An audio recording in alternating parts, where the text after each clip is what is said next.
Assalamualaikum warahmatullahi wabarakatuh. Innal hamdalillah nahmaduhu wa nasta'inuhu wa nastaghfiruh wa na'udzubillahi min syururi anfusina wa min sayyiati a'malina may yahdihillahu fala mudhillalah wa may yudhlil fala hadiyalah. Asyhadu an la ilaha illallah wahdahu la syarikalah wa asyhadu anna Muhammadan abduhu wa rasuluhu allazi la nabiyya ba'dah. Alhamdulillah, pada kesempatan kali ini dengan karunia Allah kita masih bisa bertatap muka dalam keadaan yang sehat walafiat. Mudah-mudahan di tengah pandemi ini juga kita semua diberikan kesehatan, baik itu sehat jasmani dan sehat rohani.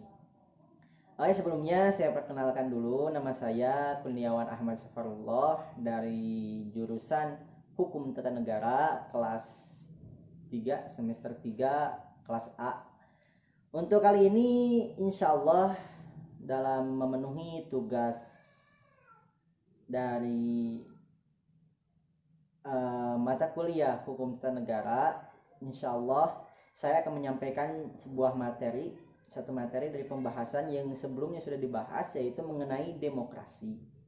Mungkin sebagian orang sudah mengenal apa itu demokrasi, bahkan sudah terngiang-ngiang di telinganya apa itu demokrasi, tapi kebanyakan orang masih awam tentang demokrasi itu lebih dalam. Makanya kita kupas kali ini, mudah-mudahan bermanfaat untuk khususnya bagi saya selaku pelajar memenuhi tugas. Namun selain itu mudah-mudahan ini semua menjadi ilmu juga untuk beberapa orang yang mungkin nanti nonton, insya Allah diupload di YouTube. Oke teman-teman, langsung saja kepada materi karena waktunya cukup singkat. Yang akan saya bawakan yaitu tentang demokrasi. Sudah saya katakan demokrasi ini sudah tidak asing lah di telinga kita. Namun kadang-kadang orang tidak mengenal apa arti demokrasi, tidak mengenal bagian-bagian demokrasi dan sebagainya. Oke, kita bahas secara singkat saja. Yang pertama, pembahasan yang pertama tentang demokrasi ini adalah pengertian. Apa itu pengertian demokrasi? Saya telah tulis di sini. Menurut etimologis atau menurut bahasa, demokrasi itu dari bahasa Yunani. Terbagi dalam dua kata. Yang pertama ada demos. Ya, demokrasi itu yang pertama demos dari bahasa Yunani yang artinya demos itu rakyat atau halayak. Yang kedua ada kratos. Pengertian kratos yaitu adalah pemerintahan. Nah, dari sini juga mungkin sebagian orang sudah mulai terbuka wawasannya dari pengertian secara bahasa pun rakyat dan pemerintahan. Kemudian dalam Kamus Besar Bahasa Indonesia dikatakan bahwasanya demokrasi itu merupakan bentuk atau suatu sistem pemerintahan yang mana rakyatnya itu ikut serta di dalam pemerintahan tersebut. Yang ketiga ada pengertian dari Abraham Lincoln. Ini adalah pengertian yang paling terkenal, bahkan di sekolah-sekolah pun, di SMP, di SMA mungkin sudah dipelajari di pelajaran-pelajaran seperti IPS, seperti PKN dan sebagainya. Menurut Abraham Lincoln, demokrasi itu adalah pemerintahan yang mana pemerintahan itu diaturnya dari rakyat, oleh rakyat, untuk rakyat. Nah, ini pengertian yang paling sering kita gunakan, pengertian yang paling terkenal dari Abraham Lincoln. Dan selanjutnya ada pengertian dari Yusuf Al-Qaradawi. Kenapa saya mengambil pengertian dari Yusuf Al-Qaradawi? Mungkin banyak orang yang mengartikan, orang-orang terkenal yang mengartikan tentang demokrasi, tapi saya mengambil Yusuf Al-Qaradawi karena ini akan bersangkut pautan dengan pembahasan yang selanjutnya. Menurut Yusuf Al-Qaradawi, demokrasi adalah warga masyarakat yang mana memiliki kekuasaan untuk menunjuk seseorang buat mengatur dan mengurus kepemerintahannya melalui suatu wadah. Oh ya, suatu wadah itu mungkin suatu pemerintahannya. Itu pengertian singkat tentang demokrasi. Demos, rakyat, dan kratos yang artinya pemerintahan. Ya, yang paling terkenal, yang paling mudah, dari rakyat, oleh rakyat, untuk rakyat. Sejarah singkat demokrasi lah.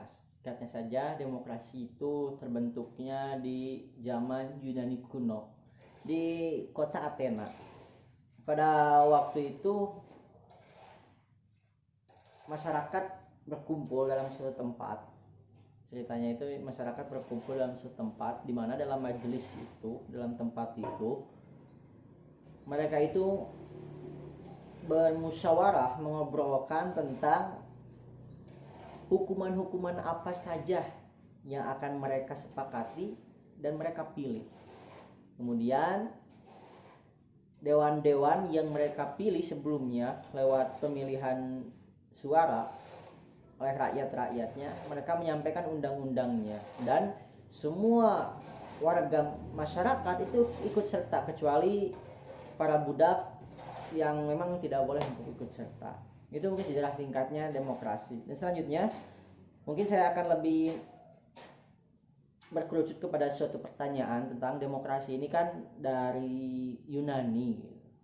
Nah, bagaimana demokrasi di Indonesia, yang mana sedangkan di Indonesia ini yang mayoritasnya itu Islam gitu. Kenapa enggak khilafah? Kenapa harus demokrasi? Apakah boleh atau apakah ada sangkut pautannya antara Islam dan demokrasi?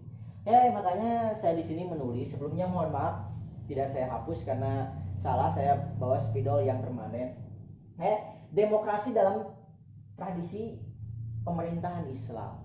Sebetulnya kalau kita mensangkut pautkan antara demokrasi dengan Islam, maka demokrasi ini adalah sistem yang positif.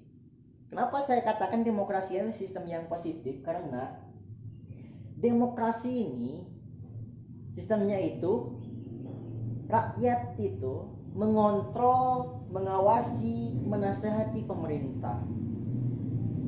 Dan pemerintah pun mau tidak mau harus mau dikritik oleh rakyatnya. Makanya kalau ada pemerintahan atau presiden gitu ya yang gak mau didemo, wah itu dipertanyakan demokrasinya benar apa enggak gitu ya. Nah, karena adanya sistem mengontrol, mengawasi, bahkan menasehati pemerintah, mengkritik pemerintah, maka lahirlah sangkut pautannya dengan Islam, yaitu apa? Akan tegak yang namanya amar ma'ruf nahi mungkar. Ya, dengan demokrasi ini akan tegaknya amar ma'ruf nahi mungkar. Yang mana amar ma'ruf nahi mungkar ini merupakan pilar utama dalam agama Islam. Karena dengan amar ma'ruf nahi mungkar ini misi kenabian bisa berhasil. Sampai kerasa sampai sekarang adanya agama Islam. Kemudian demokrasi ini pun sendiri yang bersangkut pautan dengan amar ma'ruf nahi mungkar mungkin ada dalam Quran surat At-Taubah ayat 71. Yang potongan ayatnya itu wa yanhauna 'anil wa ya'muruna 'anil ma'ruf wa yanhauna 'anil munkar. Dan mereka menyuruh dalam ma'ruf kebaikan dan wa yanhauna dan mencegah dalam kejelekan, mencegah dalam keburukan. Dan mana demokrasi ini kan keadilan, kesetaraan, kebebasan, pengawasan dari masyarakat itu sendiri. Makanya dengan demokrasi ini kalau disangkut pautkan dengan Islam, maka ini akan positif. Tinggal yang mengaturnya saja pemerintahan yang harus memang lebih bijak lagi dalam mengatur masyarakatnya, karena mau tidak mau dalam sistem demokrasi ini masyarakat harus ikut campur. Begitulah.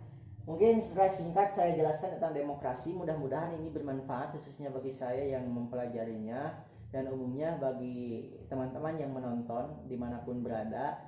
Itu saja mungkin yang dapat saya sampaikan. Mohon maaf bila banyak kesalahan. Terima kasih atas segala perhatiannya. Assalamualaikum warahmatullahi wabarakatuh.